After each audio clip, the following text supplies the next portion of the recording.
Hello and welcome back, listeners, to the Dual Screens podcast, the world's #1 indie dev interview podcast in the world. Probably, maybe, definitely. You be the judge. Joining us this week is Jori Kamp, game designer over at Codeglue Games, developer of Van Hellswing, a retro shooter where you play as the last surviving vampire slayer facing the hordes of Dracula himself. Jori, welcome to the show. How's it going, man? Thank you so much. Thanks for having me. Yeah, it's doing good, good. It's a bit warm here in the Netherlands, but very glad to be here.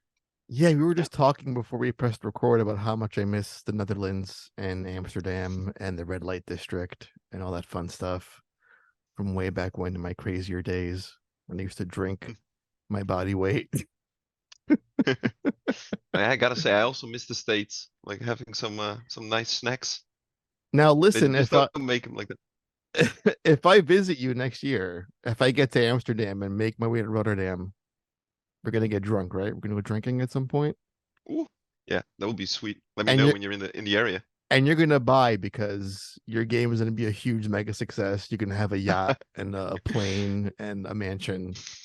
I hope So so. I you're hope gonna so. That's the dream. you're gonna host me and all this For sure, stuff. for sure. So let's get into it. Van Helswing. There's a demo out now on Steam. I've been playing it nonstop. It's Oh, super that's awesome. fun, super crazy. I love the shit out of it. Tell us, what is this game? Give me your pitch Our for Van pitch, yes. Helswing. Yes. Do the So mark the do the pitch, marketing thing. the marketing thing. Well, it would have been better for me probably to have it prepped, No, no, have it no. Off open the on the cuff. screen, Let's see off how the cuff. let's see how good you are. Yeah. All right, here we go. So in Van Helsing, like you said, you're the last surviving Hellslayer, fighting off against Dracula. And you have your cursed shotgun and a grappling hook and a bunch of movement mechanics to achieve what we like to call schmovement, very smooth movement. And you have to make your way constantly on the move to stay ahead of the bats. And it's a high score shooter, so you're attacking your own high score and hopefully also the high scores of your friends to settle who is the best Hellswinger. Wow. I would rank the lowest on that list because it's a very known thing about me that I can't do mouse and keyboard well Well, at we hope all. to bring controller support as well. And I was about to beg you for that at some point during this interview. So yay! Yeah. I'll No, suck less. we had to cut some corners to get the Mhm, demo out in time and stuff. So, but yeah, we definitely wanna be able to give it like some accessibility features like that, mhm, like make it available to as many players as we can. mhm. So why just the shotgun? That's the only thing you get in this game, from what I imagine, right? Just you and the shotgun, the grappling hook, and it's mainly about the parkour movements. Why was that the weapon of choice and the only weapon of choice this game? Uh, well, I guess we have like a marketing answer to that, but I think the more fair answer is I love Doom. Doom Eternal with the shotgun and the grappling hook, like that just worked. So Van Helsing started its game as under a different name. It was Mm. named Gunslinger, but Mm. then we were afraid Stephen King might be pissed off, so Uh, we had to change it. Um, but yeah, as Gunslinger, it was a 1 week game jam that we did internally. mhm. We have like 2 game jams a year. They last a week.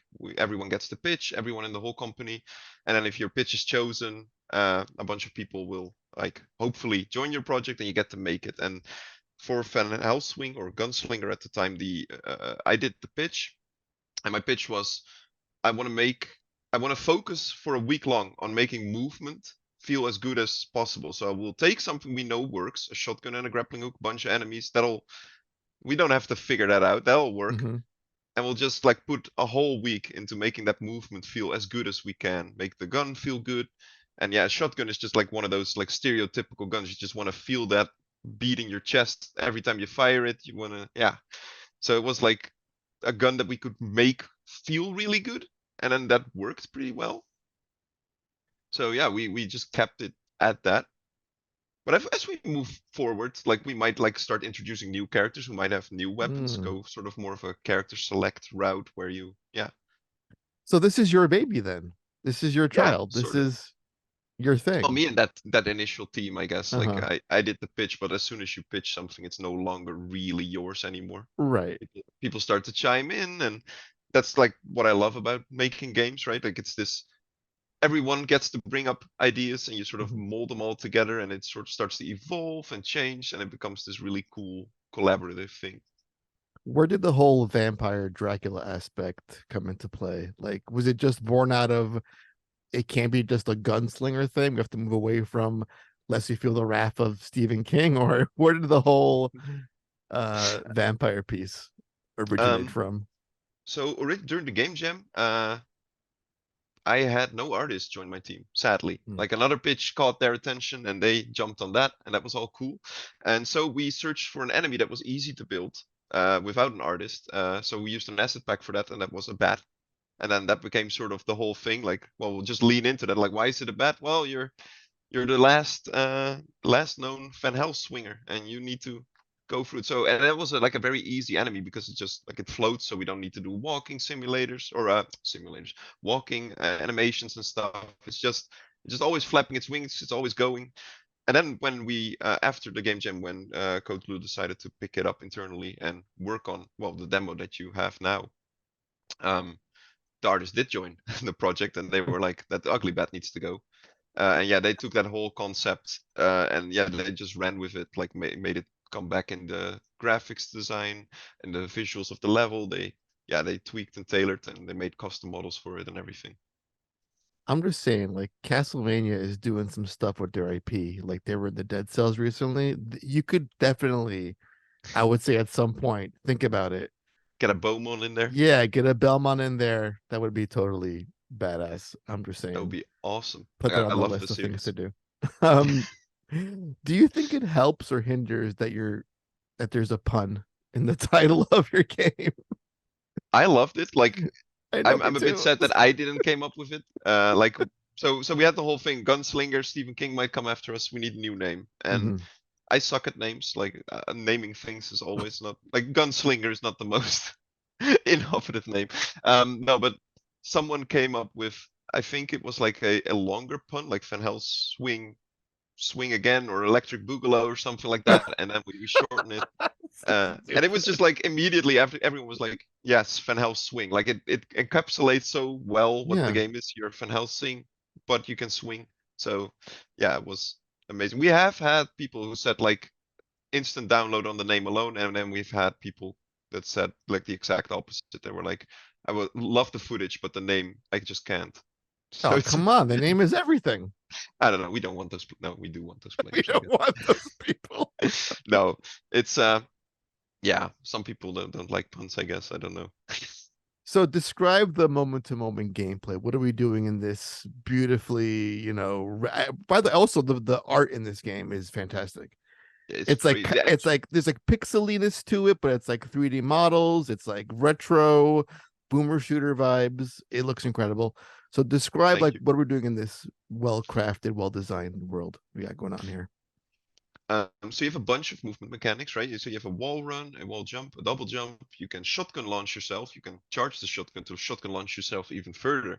And you have, of course, the grappling hook and a dash. So it's a bunch of things there. What your main goal is to stay ahead of all these bats that are chasing you. You also want to kill them because if you don't, then eventually there'll be so many bats that you're in trouble.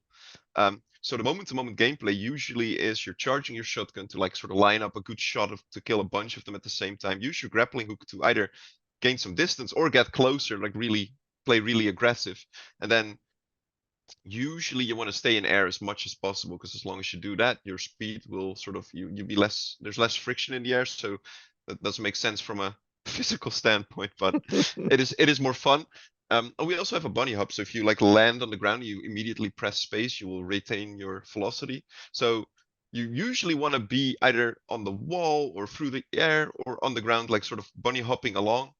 Uh, and that's what you mostly want to do. And then we made the level circular, so there's Mhm. this nice flow to it, so you're always sort of circling back on that horde that is chasing you, and you can really use your momentum to get up higher, fall, which will generate momentum. So there's a bunch of stuff there that you can do. as long as you keep on the move. And we've tried to design the level in such a way that as you get better and better at the game, you will find new routes in it. Where if initially you're just sort of jumping and a bit, and you will have this very clear route that is very clear in the level design, but then you start to weave in like a shotgun jump, Mhm. and suddenly you get like up on this platform which you can bunny hop off of, and then you can grapple, and you can have this whole higher route that'll feel nice hopefully, and then we have like some floating walls that you can use tag along with the wall run.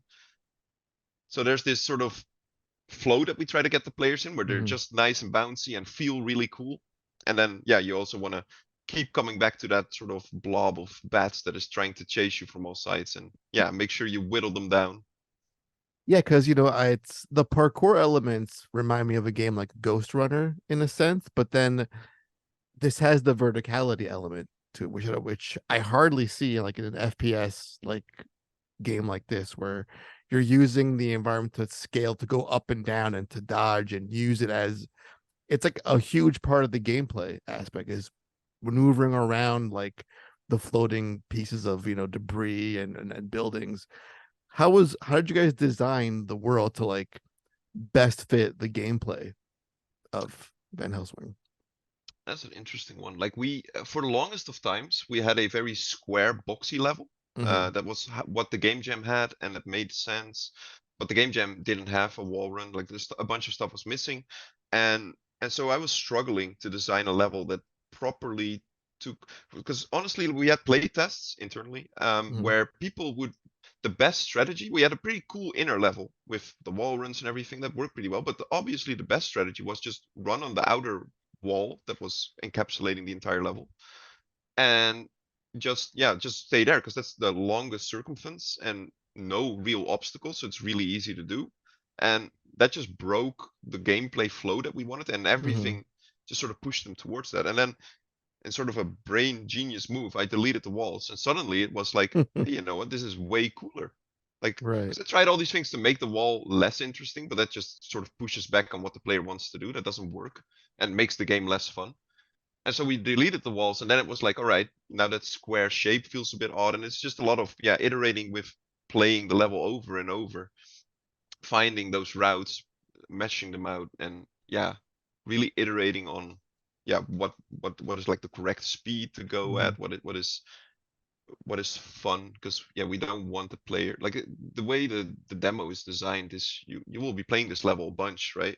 Right. So the level needs to have like a certain growth to it as the player gets better, um, but also needs to slot into that gameplay that we expect from them. Like it needs to lead them. So we have these curved walls that sort of shoot you down Mm-hmm. these corridors that are already like very nice and easy to wall run on. So you'll have these cornerstones that feel really nice, and you know from your earlier runs that'll work.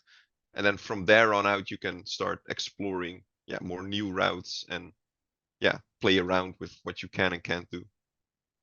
Speaking of the demo, what's the response been like from fans playing this game for the first time and experiencing it on your end? It has been so cool. Like we had a little giveaway where we internally came to the sad realization. So we were like, oh, we're gonna do a giveaway because we have the high score and the share. We want to see if people actually engage with that. And so we had like, oh, we'll make a cool statue from the game and you can win that. But then we Oh came to the wow. sad realization, like, oh, well, you know what? If that's gonna be like a bunch of money if we buy a graphics card. There's probably more people interested in that because no one knows us. So a statue of a game that no one knows is a bit weird. I'll take So it. sadly, I'll take a weird statue of a game no one knows. I also like the statue we had. It's basically the statue that you see in the level of Dracula, who was Mm-hmm. like on that round enlarged thing. Like we had that made. But yeah, we ultimately chose for a graphics card. But so we had a bunch of people fighting over that graphics card, getting higher and higher scores, which has Mm-hmm. been really cool to see. But also just people saying like, "Oh wow, the visuals, they're so cool!" Like has been amazing. The level be gelling, or just in general, like the gameplay gelling with people has been just super cool. With people, sort of why you make games, right? Is to Right. have that feedback. Hear people say, "Oh, I love it," "Oh, this reminds me of Titanfall 2's movement," or "Oh, we need more of these Really? I retro never thought shoot." of that before. I could see that. Most Yeah, that definitely. That's Titanfall 2 high was praise, like, yeah. yeah, it was a big inspiration for us along with like Doom Eternal. Um, and a bunch of like our old, like we always internally we had the vision of we want to make a game that plays the way you remember those old games playing, Hmm. but not necessarily actually playing, because Doom 1 like plays like shit. Like if you couldn't even free aim, right?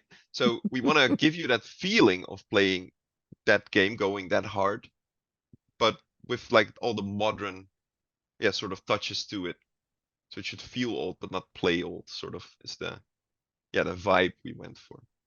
How do your internal high scores compare to the scores of the fans playing the game? Is it like is it more on the player side or more on the internal side? Who's scoring better I between think those two camps? internally I held the record for the longest time with Really? 90k.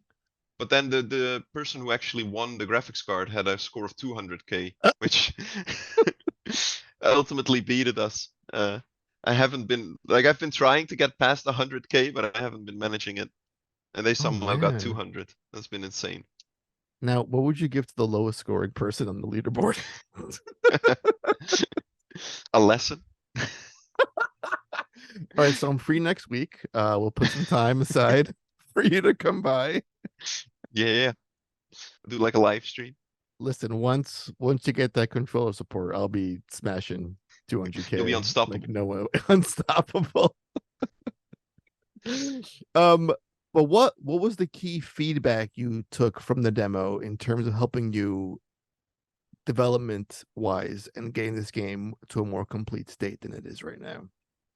I think the big thing for us, and we did discuss this internally, but Hmm.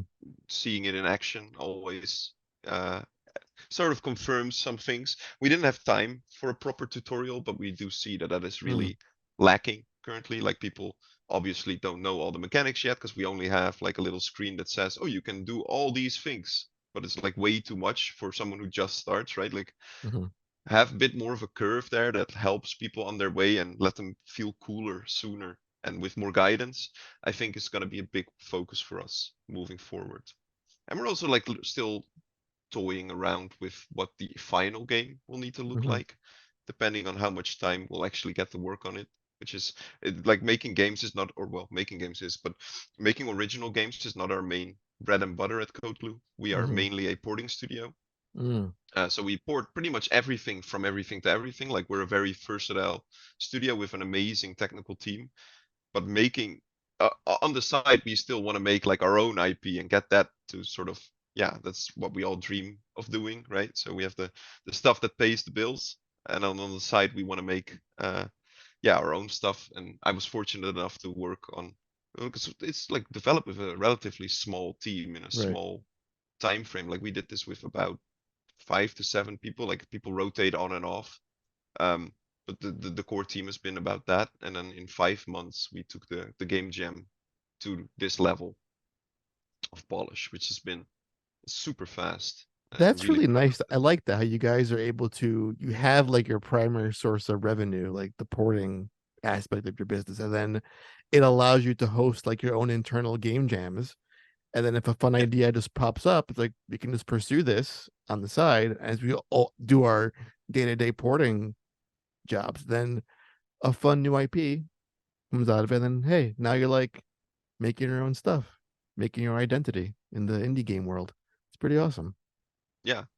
And in the past, we worked too long on it. Like our past project for that took about 3 years of internal development time, and we had to shelf it, which always sucks. Like it's Mm, always a big bummer. So this time around, we tried to decide something new. Have like about 5 months, develop it, throw it online, get player feedback, and see if actually people are interested, right? And that's mhm, where we at now. We're sort of evaluating now, like what is going to be the future of this, because we did have like a cutoff point, like hey, we throw it online, we'll see what people think, and then we'll mhm. have to yeah reflect and see is there something there not that not only we feel like but other people as well, or is it better to start on something new, Right. invest elsewhere? And yeah, we need to have those conversations in the coming weeks, but I'm very pleased with the feedback we've had so far. Like a lot of people managed to sort of grasp what we were trying to do with the game, like have this sort of hardcore retro game that focuses a lot on movement, which is already like a big win to sort Mhm. of make yeah, it's very hard to have a design but then also have it connect with players that they without like being prompted, right? You just give it to them and then they say like, oh, this feels like Titanfall 2, but retro styly Doom vibes. And then you're like, yeah, yeah, that's exactly what we wanted you to feel. I look at a game like this, it's very minimalist, and I can imagine that it's hard to avoid like a scope creep because you can just add like you can add a story, you can add characters, you can add like, you know, 5 more weapons, and it's how do you avoid like that part because you know you want to keep the spirit of what this game is and what the fans love in the demo. How do you avoid like overblowing it and making it bigger and then it gets shelved like, you know, 2 years down the road? Yeah, that is going to be hard. I think because we initially the scope was already smaller than what we ended up Mm-hmm. releasing. And we were sort of cut off at a point because at some point we were like, oh, we want to do the boss and this fight, and Yeah, we're like, no, we need to get it out there because stop otherwise it. it'll, yeah. So that's already like we already sort of crept up to that. Currently, I think our focus would be to find something that we feel is worth the money, Mm-hmm. have a rounded off experience, and then start adding to it because it is a very powerful thing that you have a game that you can grow into something that is much bigger than its initial launch. And that is something that I always like if games do that. Like I look at games like Risk of Rain that just Mm-hmm. added a bunch of stuff after Right. launch that keeps it fresh, keeps the community engaged. That is the sort of stuff that I would love to be able to do. That if it actually picks off, kicks off, and people really like gel with it, right? If the community is there to keep working on it, that would be amazing. Oh yeah, you definitely have a foundation to build here because again, you can add in so many things to this. You could do like special like seasonal things with it. Again, boss fights would be a lot of fun and still keeping like what the game is all about. The whole high scoring parkour retro shooty vibe will never go away, Yeah, which is great. and yeah, and enemy variety as well. We have like I think Yeah. like a 6-page document currently, which is just brimming with ideas. And if we look at that, then we'll probably add like another 6 pages because you can do so much and add so many enemies down the line as well, right? Just I mean, very endless you're variation. talking about Dracula here. I mean, he has everything. Is he going to be in the game? That just should be like the boss fight. After you had 1,000,000 points, you fight Dracula. That's it. That's how you do it. I mean, that's the dream. So we have the statue of Dracula, and the reason that statue is there is because we actually made the boss fight for Dracula, but we had to cut it because it was getting too big. So we had the model, we had started animations and stuff like that, but we had to. So we just posed him and made him a statue, so at least he's there in the demo. But Hmm. like it's like we were pretty Oh close of actually having the fight, so my having him in god. there would be cool. And then yeah, we also have like a bunch of other additional enemies, which like we have a hellhound that you also see statues of in the level. Those are really cool because they're blind. They have these big ears, and then as soon as you land somewhere, they will start to Oh, that's chase you down. so cool. So yeah, we had a bunch of stuff in the works that sadly we didn't have time to actually put in there. But yeah, that'll be really cool. Dude, you can't just say because Dracula in this environment with this gameplay would be fucking disgusting. You can't not do this. You have to put it in. I hope so. I hope we get there. That will be sweet. What is what have you learned as a developer when putting this game together? What was like your biggest lesson? Our biggest lesson, I think, was internal communication. Hmm. We are very known to communicate well on our porting projects. We have a very solid pipeline for those, but developing something that is not a porting project has a lot of overlap, but also some things that are uniquely different to a project. And then every project has its own quirks as well. This one had just a rotating cast that was, yeah, because people would have like a couple of weeks between projects, they would rotate onto us. We had to do some onboarding, some offboarding. So a lot of communication needed to happen that necessarily didn't always happen. And then, yeah, stuff got lost in the mix. Like I said, we overscoped certain things, like went Hmm. too long. Um, which is always like what you're not wanting to do. Like everyone knows of the classics of, oh yeah, now we're 6 years into development and still not done. No one wants to do that, but it just sort of sneaks in because you have all these cool ideas, and every new person also brings their own ideas on board, right? So yeah, sometimes I'd be that guy just holding shit up all day long. Like The game, and then someone I have 10 new ideas that I want to throw into the mix. What's the and roadmap that's here? always tough because Yeah, I can imagine. Like, you know, the roadmap. yeah, what's the demo's out The now. roadmap You got your internally, feedback. like well, from what I can say. Hmm. Yeah, so internally we're going to at least sketch, and it's gonna be two different versions of this game. One that is on the lower side of a budget, and then one that is on an upper side of a budget. And then we'll sort of take it from there to see like, hey, is this viable? And then yeah, what that budget will entail is like what sort of shape the game will take. Is there Plan like that a all out, and planned then yeah, we'll take it from there. is there a plan like release window you guys have in mind? No, not at all. Oh, Currently, it's sort of on pause as we internally like are navigating the waters to sort of see where it needs to go. So everyone has sort of moved on to, and we're super busy as well. So hmm. the ports could really use the help internally. And so yeah, that is unfortunate, but the way game dev often goes, right? Like you have to pause, but you don't want to pause, but it is for the best to make that decision, not rushed, and really look at what our options are. Um, and yeah, then take it from there to yeah, explore what it could be. Well, don't wait too long because this game looks No, amazing. no, for sure. You can't just take it away from me. You can't just have it out If there I mean, and then now if it it's were up to gone. me, if it were up to me, we were already like working on it again, but it's not often how it goes, sadly. Right. Man, game dev is a mystery. Oh Yeah. boy. So before we dive into our rapid fire portion of the interview, Mhm. one last thing about Van Helswing. What do you want players to feel when they walk away after a long session as they shotgun blast and grappling hook their way through this nightmarish abyss through Dracula's hordes? I want them to feel hopefully satisfied that they beat their previous score, Mhm. and I want them to feel really cool that they like a good session of Hellswing should like leave you a little bit sweating, a little bit like sad that it's over. Like you want to Mhm. dive in immediately again, right? But it should feel yeah a bit tiring, but not in the moment, but afterwards you're like, oh, I was breathing heavy. I didn't notice that. So we want to yeah really sort of scoop players up, take them to like this spot where they feel challenged, but also sort of exceeding their own capabilities. And then when it all ends, then you feel like, whoa, I want that rush again. And you just immediately dive back in. And I have the gameplay on a loop during this whole interview. By the way, I just want to order like a case of Mountain Dew and pizza and play like the second I get off this call with you. That sounds like a good evening. or or a good, morning, whatever. It's fine. Or a good morning, yeah.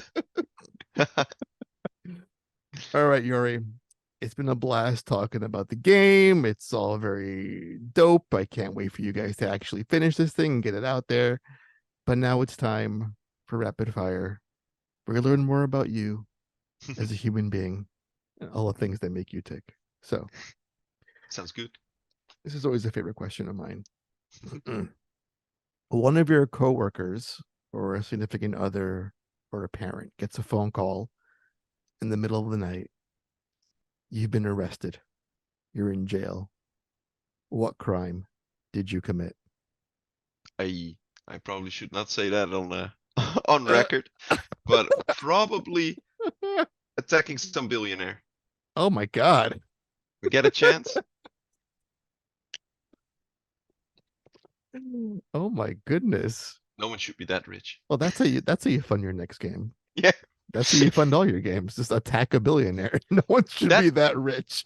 or helping a friend hide a body, but they Man, caught us. I don't know if I say it because I'm not a billionaire, but if I had $1 billion, I'd give a lot to my friends and family But within then reason. then You you're know, not a billionaire anymore, so that's good. True, yeah. Maybe it's screw them then. I'll keep it all for myself. I've had multiple billions of dollars. I'd give some away and retain my billionaire status. I'll drop down to millionaire status. Let everyone have a bunch. Maybe end world hunger. That'll be fun. Have that behind my name. I would just spend it on a bunch of useless shit. You have no idea. I get that Dracula statue like as a fountain in the front of my mansion. um, ooh, this is actually a good one. This could reveal a lot about you. I want you to think about a game that made a really deep, lasting impression on you, video game. If you could erase the memory of having played a specific game and play it all for the first time and relive those emotions, like when you first played that game, which game would that be? Oh, that's easy. That would be Outer Wilds. Oh man, Like I've heard that before. that game is so insane. Like I often like look up let's plays of that game just so I Mhm. can sort of live through those moments, through those people. No, I would easily wipe that from my memory and play it again. The Man, game's insane. I love how that's like also a recent game that 'cause I dig far back in the memory log when I think about games of like replaying and like revisiting, but that came out fairly recently, like in terms of like the decades of gaming that have spanned throughout our Yeah, lives. And I love how a game that creative and that left that effect on people came out in recent memory. That it wasn't yeah, like creativity still exists today. It didn't yeah. go away like 10, 20 years ago. And for the longest time, Portal 2 was like my Oh, all-time Portal favorite 2, game. yeah. It was amazing. Like the co-op campaign is really cool. The single player is so much fun. So such a unique game mechanic Mhm. as well, right? Like so simple but yet so deep. Like you can do so much with that. But then Outer Wilds came along and just blew that out of the water. Man, I used to watch like all the Portal 2 dialogue scenes at work when I was bored, just on a loop. Fucking Cave Johnson. Cave Johnson. Yeah, Portal 1 was really cool, but the story It felt a bit, it was was tiny, and then Portal right. 2 just made it so Really much went bigger. with it, yeah. That was amazing. Would you rather be the smartest person in the room or the funniest person in the room? The funniest. I'm never the smartest. I Yeah. don't think there's that much to gain there. But the funniest person, you get the laughs. That's always good. Now, Put down a good fight.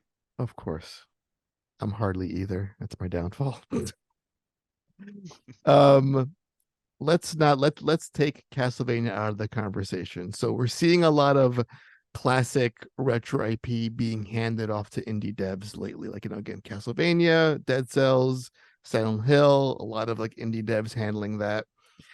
If you could choose any indie or any retro franchise that needs a new sequel and you were given the keys, like, hey, Codeglue, make us a brand new of this.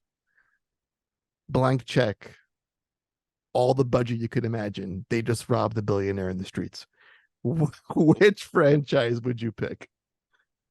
Oh, that is a tough one.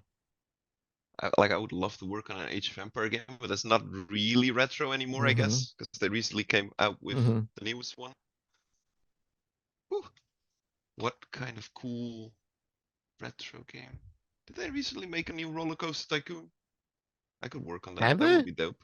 I What don't would know. what would your take on Maybe that a movie. franchise be? How would you make it different? What would the Codeglue fingerprint be on a roller coaster tycoon game? Like I love distilling games down to their essence and Mm-hmm. making the experience faster because I feel like all games have grown into this thing. Like with Starfield that comes out soon, they said like, oh, it's going to be 1 billion hours to play it. Like I don't have the time. I just don't. Like I much rather have a session of 10, 15, 30 minutes or an hour Mm-hmm. and be able to play something like that or like a 10-hour single player game instead of like 100 hours. So I would probably dive in and distill it to its core and then take it to Retro Town. Like really look at those first two Roller Coaster Tycoon games, what made those tick, and yeah, lean into that sort of fun, creative side of that franchise. Yeah, then you would jump from cart to cart with a shotgun, blasting people. Now, it will be all about like putting people into an unfinished roller coaster and launching them into orbit, stuff like that. What is the dumbest way you've ever injured yourself? Oh, Oh, that one. That's a fun one. I Mm. what is the English word for that? So after we're done eating, like you have like a tablecloth, and you Oh have yeah, to get rid of the crumbs. So we correct. go Yeah, like go to the front door and throw it out, like wave it in the air a couple of times. sure. That'll get rid of all the crumbs. Yeah. And we have a night light above the door, and so I flung it up real high, and then it got stuck, and then I smashed the light, like the cap of the light, onto my own head, severing. Like I had a big big jab behind my ear. Holy And it was shit! like pouring blood, so I had to go to the ER, and the ER was like, "Oh, what did you do?" And I was like, "I was just getting rid of the crumbs, and then I smashed myself on the head with a light. It felt really dumb, but also, yeah, that's what happened.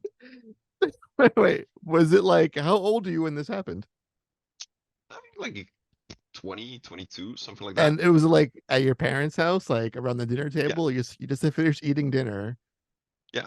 It's, Finished dinner, like we cleaned the table, and it was like, oh, I'll take it out, and I'll just felt really vigorous about it. So I did like a very big clap, and then it got stuck with the light. how do you walk back into the house? It's like, hey guys, um, Well, they heard like everything shattering, of course. oh my So god. they came and they were like, "Oh no, there's blood everywhere." I'm like, "Oh, really?" Because it hurt, but it sort of, I don't know, like it hit me, but you don't really realize it Mhm. until after a while. So it hurt, but not like severed almost your ear hurt. Your pride was what was hurt the Oh most yeah, in that situation. but it's a good tale to tell. It helps. How many stitches did you need for that? I think like four or something like that. Not so bad. No, it's Not so bad. what wasn't the worst. It's more like it was so dumb. Like I never thought about it as well. Like that you could hook the cloth and then slap it down on yourself. It's like I don't even know how I did that. Oh Lord. What is something that you are terrible at that you wish you could do better? Or coming up with names. Like Mm. naming functions in code Mm-hmm. or just titles of games or new mechanics. New mechanics that I introduce are like just whack. Like the name is whack.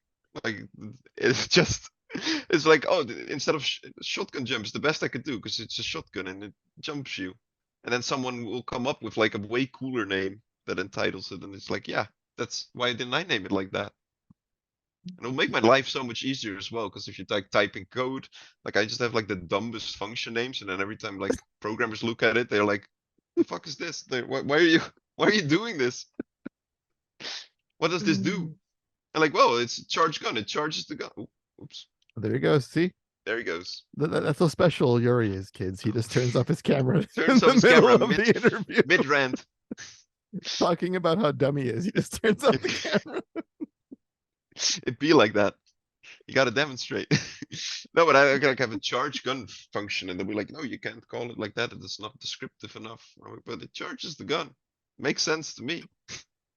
Well, again, I think that's all part of how you distill things down to their core and their essence. It's like, Yeah, what else would you call a charging thing function? Just charge shotgun or charge shot, whatever the fuck. yeah. I have a similar issue because at work, I work in events and I'm always tasked with making up goofy names for like summer or like seasonal special cocktails. So what I do is I go into Chat GPT and I ask for recommendations, and the answers are so stupid it actually sparks my own creativity. Oh, I'm like that's a nice way to do I could do better than this robot. Like, it. Teach those robots. yeah. So again, that you could try that. It's a good little experiment too. Um, all right, this is a fun one. What word best describes you when you've had too much to drink? Probably loud or giggly. Yeah, that sounds about The right. volume just slightly goes up and up and I up. see that. I see you being a very fun drunk. I can't wait to visit. um, You should totally visit. oh, I have to now. Like, listen, I'll rob some billionaire, and I get some airfare money, and I'll Oh see you. yeah, I'll see you soon. flee the country. Lay Um, low in Rotterdam. oh, why not? Yeah. Yeah, from, all the crimes that we commit. Um, this is a classic one. Pineapple on pizza, yes or no? I was always a strong no person, but then recently I Mm, tried it and it's actually pretty good. It's not super for me, but like live and let live, you know? hmm. Yeah, it's So it's terrible. gonna be a no, but a soft no. That's a soft no. A soft no. All right. And then finally, let's get a little deep with this. If you could go back in time and tell one thing to your younger self, what would that one thing be? You're gonna grow up to make games, bro. You gotta do it. It's pretty awesome. That would be awesome to tell my younger self. Did you always want to make games as a kid? Like how did you like even come across like this as a career path, by the way? This is a So this I is a had a great question to ask at the end of the show. write that down, write that down. No, I had a very weird path to games. Like I grew up wanting to be like a teacher, Hmm. and that sort of changed when I got into classes and saw what teachers had to do, and I was like, no, that's not for me. And then I was just basically clueless, but I loved playing games and being on the computer. So I got into graphic design because that was a thing where you would work all day with a computer. Hmm. So I did that for 1 year, and then that year was like the last semester you would get your own game, and I was really looking forward to that. And then they scrapped it. Mm. But all that time I had been like learning it myself, together with some friends, and then my mom was like, well, there's actually a school that just does only that. Like you'll be a game developer. And I went there, like I did an intake and I got accepted as an artist. And I did the whole 4 years there to become a artist. But over that time, I found out that I really liked doing environment art. Mm. And then in environment art, I actually started to care less and less about the art side of things, but just more of the level design started to be more and more intriguing.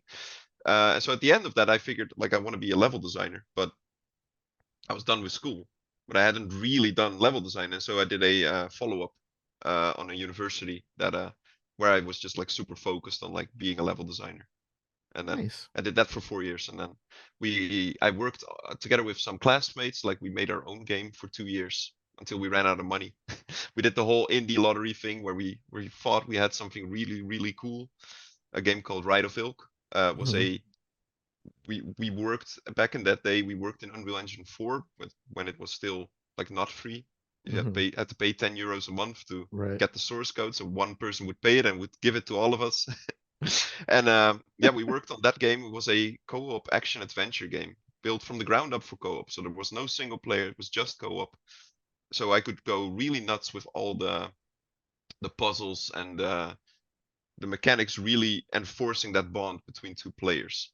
That was really cool. That was a really cool project that sadly we didn't have enough money to finish. Uh, and then I ended up at Codeglue, where I get to work on all these cool games from other people, where you Hmm. learn a bunch of stuff. You get a peek behind the curtain, and all those games have their own unique challenges, which makes the job very varied, right? You can like look into one game, and then the UI is a mess, and in other games it's like Mm. the controls that you need to juggle with.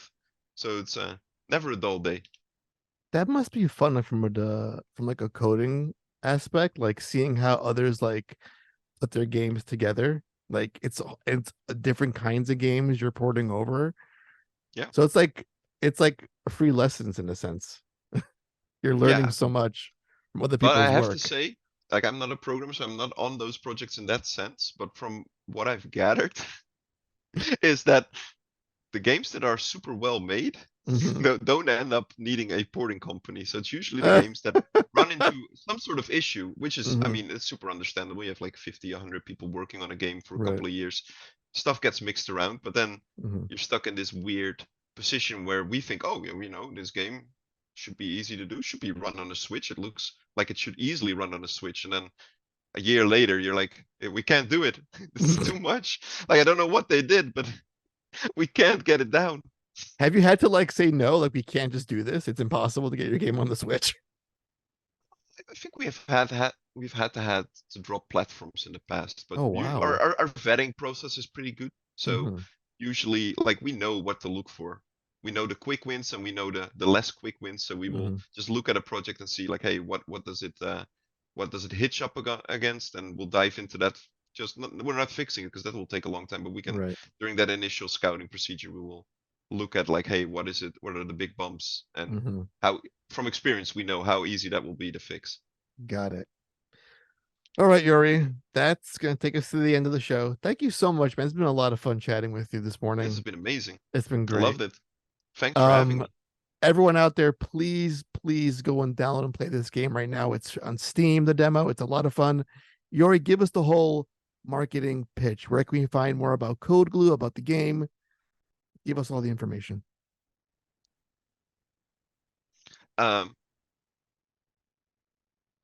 Yes, sure. So follow her at Van Hellswing, at Van Hellswing. Well, Twitter thing. We're not Sky. If you have a code, shoot us a code in the DMs. I've been trying to get there. Yeah, we're a small indie studio. We have like 5 people working on this. So if you want to support smaller indie devs, which you probably want if you're listening to this awesome podcast, then give us a follow. You can find us on Steam or on itch. Both are like Van Hellswing. Throw it in Google, you'll get there. And yeah, this has been a blast. Thanks for having me. Of course. And we'll have all those links below for you guys to check out. So thank you, Awesome. Jori. Everyone, please go play this game. It'll change your life in a good way. Waiting on that controller support any day now. I'm going to be bothering you about that every day of the week until that happens. And until next time, listeners, thank you. And as always, please be excellent to each other.